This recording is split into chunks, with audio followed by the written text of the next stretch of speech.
দৈনন্দিন জীবন থেকে যে গল্পের রসদ সেটা বলতে গেলে আমাকে আমার পেশার কথায় আসতে হবে। আমি পেশায় হচ্ছি মার্কেট রিসার্চ কনসালট্যান্ট। যেহেতু আমি মার্কেট রিসার্চ করি, আমার কাজটাই হচ্ছে বিভিন্ন সময় বিভিন্ন মানুষের সঙ্গে আহ, মানে তাদের সঙ্গে কথা বলা, তাদেরকে খুব ভালো করে অবজার্ভ করা। তো এইগুলো করতে করতে এমন হয়ে গেছে, আমি তাদের জীবনের নানান ঘটনাও আমি জানি, মানে আমার কাজের অঙ্গ হিসেবে সেইগুলো চলে আসে। এইগুলো করতে করতে এমন হয়েছে, আমার না কখনো কখনো মনে হয়েছে যে এই যে এনার যে ঘটনাটা বা দু চারজনের ঘটনা, এইগুলো থেকে সুন্দর একটা গল্প হতে পারে। তো এইভাবে আমার কিন্তু ওই রসদগুলো এসেছে যে মানুষের যে জীবনের, মানে সবার জীবনে কিন্তু গল্প আছে, এটা কিন্তু মানতেই হবে। প্রত্যেকের জীবনের আলাদা আলাদা গল্প। আমরা হয়তো একই বিষয় নিয়ে কাজ করি কিন্তু প্রত্যেকের আলাদা আলাদা গল্প, এবং সেইগুলো না আমার মনে হচ্ছে যে খুব ইন্টারেস্টিং, এবং কিছু কিছু জিনিস সেখান থেকে আমি নিয়েছি, আমার লেখার মধ্যে দিয়েছি। এবং যখন আমি মানে যাই, বিভিন্ন জায়গায় যাই, বাসে, ট্রেনে, বিভিন্ন নানা রকম ঘটনা ঘটে, মজারও ঘটনা ঘটে, এবং অনেক রকম মানে মানুষের অনেক জীবনের কথা উঠে আসে। তো সেইগুলো আমার মনে হয়েছে যে এগুলো লেখা উচিত। মানে আমি হয়তো তাদের সঙ্গে অনেক সময় আলাপও করিনি, হয়তো পাশে বসে তারা কিছু একটা ন্যারেট করেছে, কিন্তু আমার মনে হয়েছে না, এই গল্পগুলো মানুষের জানা উচিত। অনেক কাহিনী আছে মানুষের জীবনে। তো ওইভাবে আমি কিছু কিছু সেখান থেকে নিয়ে লিখেছি তাদের কথা।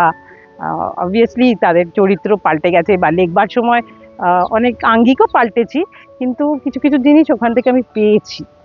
আমি যে গল্পগুলো লিখেছি, কোনো কোনো চরিত্র আছে না আমার নিজের চোখে দেখা। যেরকম ওই রিক্সাওয়ালা গল্পটা, রিক্সাওয়ালা গল্পটা পড়লে বোঝা যাবে ওরকম ওরকম একটা চরিত্র আমি দেখেছি।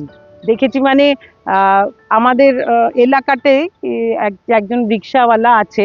গল্পটা আমি পড়তে অনুরোধ করব সবাইকে, তাহলে বুঝতে পারবেন যে তার জীবনের স্ট্রাগেলটা কি। সেই স্ট্রাগেলটা তার সঙ্গে আমার আলাপও আছে। তার স্ট্রাগেলের গল্প শুনে আমার মনে হয়েছিল যে না, এরকে নিয়ে আমার লেখা উচিত, এবং সেই কারণেই রিক্সাওয়ালা গল্পটা সৃষ্টি। আচ্ছা, আর একটা হচ্ছে যে ওই একটা লেডিস কামরা, লেডিস কামরায় যে গল্প মানে ছোট ছোট ঘটনাগুলো আছে, সেগুলো আমি আমি তার চরিত্রটা কিন্তু আমি নিজেই, এবং প্রত্যেকটা ঘটনা আমার সঙ্গে ঘটেছে, আমার চোখের সামনে ঘটেছে। এবং আমার খুব মানে আমি তো রেগুলার ট্রেনে যাতায়াত করি না, আহ, কখনো কখনো এই মার্কেট রিসার্চের কাজেই আমাকে যাতায়াত করতে হয়।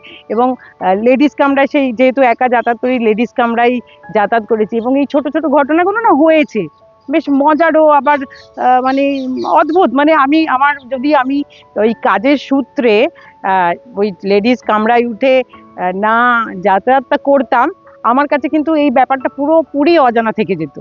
সেই কারণে আমি ওই জিনিসগুলো লিখে রেখেছি। আসলে মূলত লেখাটা হয়েছিল যে লিখে রাখি, ব্যাপারটা লিখে রাখি, কিন্তু করতে করতে দেখা গেল যে এটা কিন্তু একটা গল্পের আকার নিয়ে নিয়েছে।